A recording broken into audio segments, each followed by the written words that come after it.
Breaking news here on CBS Sports HQ. The son of LeBron James, Bronny James, made it official on Saturday, committing to USC. Bronny chose the Trojans over Ohio State and Oregon, staying close to his dad in Los Angeles, and will play for Andy Enfield.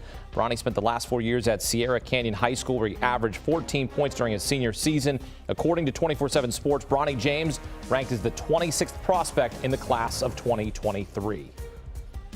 And for more, welcome the co-hosts of the Eye on College Basketball podcast, Gary Parrish and Matt Norlander, where sometimes we talk about Bronny James, and that's what we're talking about right now. Matt, your reaction here to LeBron James' son, Bronny, staying close to home and going to USC?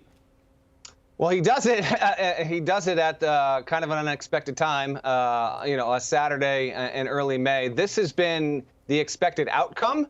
Also doing it, I will note, shortly before a Los Angeles Lakers home playoff game. But for the past few weeks, the anticipation has been that Bronny James would indeed commit to USC. Gary Parrish can confirm that because there have been a couple of times after we've recorded the Eye on College Basketball podcast where we thought, if this guy does this win, are we going to be prepared to record an episode? We will have one coming for you in short order. I think it does make a lot of sense. It's not a surprise, in going to USC. He opts not to play for the likes of Ohio State and Oregon. I thought was really the closest contender there, but Memphis was involved as well. I do think it makes plenty of sense. This is no surprise here. I don't think that he will necessarily be a starter right off the bat, nor necessarily should he. When you look at his overall profile, where he ranks, obviously because he's the son of LeBron James, he's going to bring a tremendous amount of star appeal to the program, which is big. He's not the highest rated player in his own class going to the school. Isaiah Collier is going to be a standout point guard. He would start. I would think Boogie Ellis coming back. He's going to start as a combo guard. Kobe Johnson, a sophomore wing. Vince Iwuchukwu, and then Josh Morgan, a 6'11", 200-pound forward. I would think that's your starting five for USC, and Bronny James comes off of the bench. Now, that is, in my opinion and estimation, where he fits within USC right now. We will see if he grows and develops more in the summer and then into the fall. He's a good player. I cannot wait to see how he adapts to high major ball. He has increased his reputation significantly, but as he prepares to go and play at USC, he's going to have more talented players around him on that roster.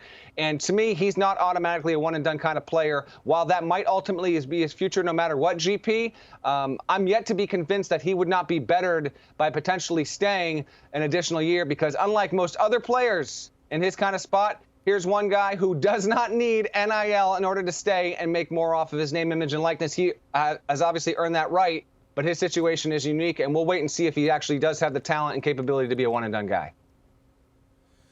It's a big announcement. Not surprised that he's going to USC, because that has been speculated on for several weeks, if not months now. And obviously his mother and father, especially his father, are super involved in his life, and I mean that as a compliment. So staying close to home is obviously sensible. For much of his high school career, the game didn't match the hype.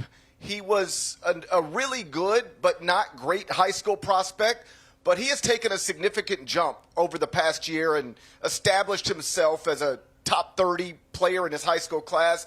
I don't know if that equates to a one-and-done player. And like Norlander said, I'm not certain it equates to he's going to be one of the 5 best players at USC next season.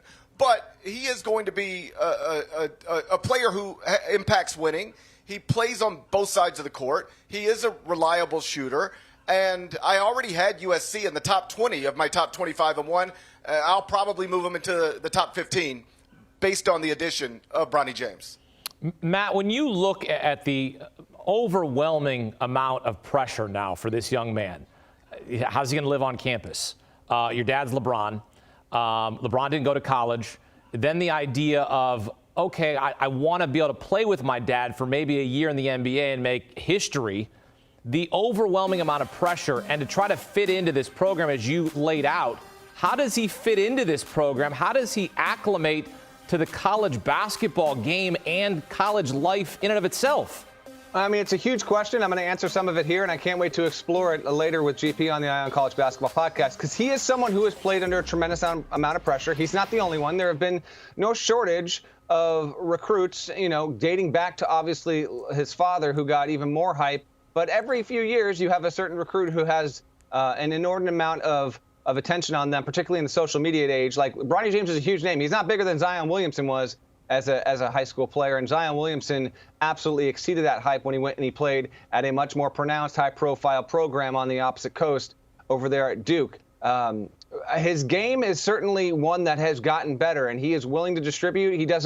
When you watch Bronny James play, and when a national audience really starts to see him in a USC uniform next season, they are going to see, okay, I can see, a little bit of his dad here or there, but they do not have very, very similar games. Bronny's not as big, and he's certainly a willing distributor. He's a good all-around plug-and piece, and someone who has, I think, worked hard and understandably gotten closer to validating some of his recruiting rankings. But when it comes to how he fits in with all the pressure at USC, I would argue that, yes, him going to that program is going to create, we are going to talk about, he's going to be written about, the program's going to get as much attention as ever has received.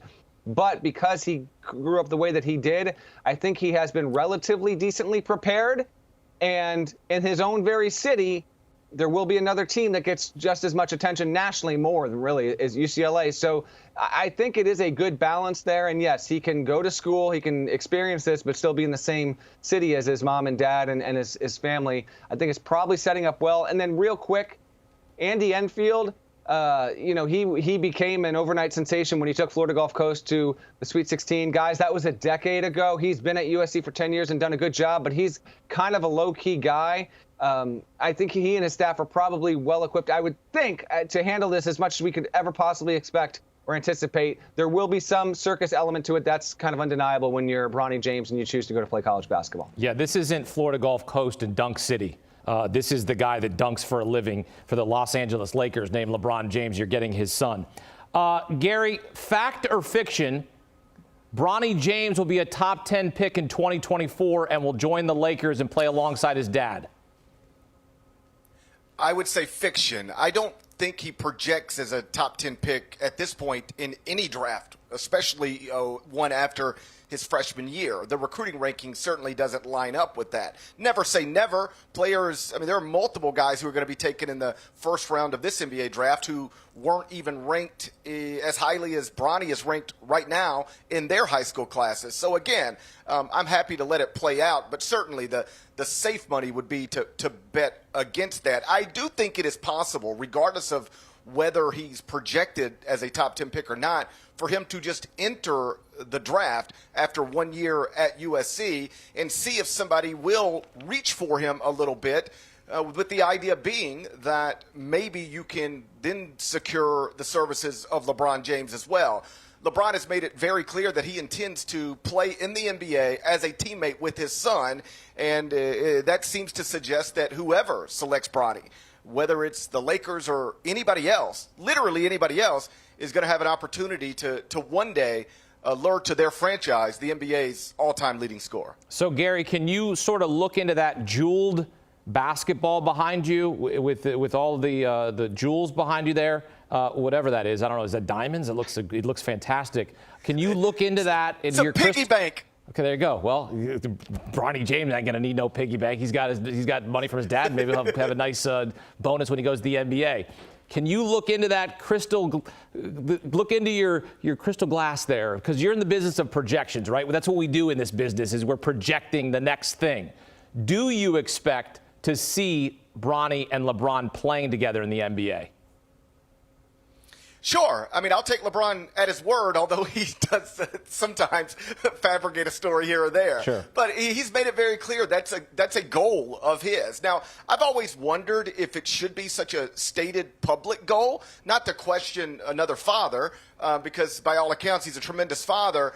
But there was a time where LeBron was talking about playing in the NBA with Bronny when Bronny didn't look anything like an NBA player. And I thought, man, that's a lot of very public pressure to put on your firstborn. In addition to him being LeBron James Jr., now you're saying it's your dream to play with him, which means if he doesn't get there, he could feel like he let you down in some ways. Now, I do think he is a legitimate enough prospect where you could see him on an NBA roster someday.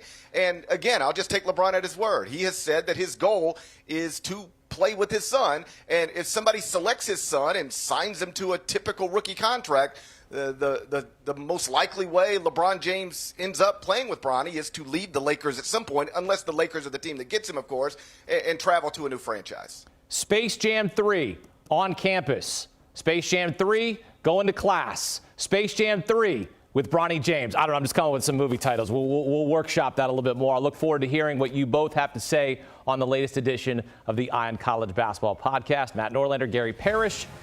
As mentioned, you're going to want to get this one. You want to go and get them all. The Eye on College Basketball Podcast, the insider information, the commentary. Really, you want to have a good time. You want to hear about recruiting. You want to hear about college basketball, all the offseason storylines. This is the podcast for you.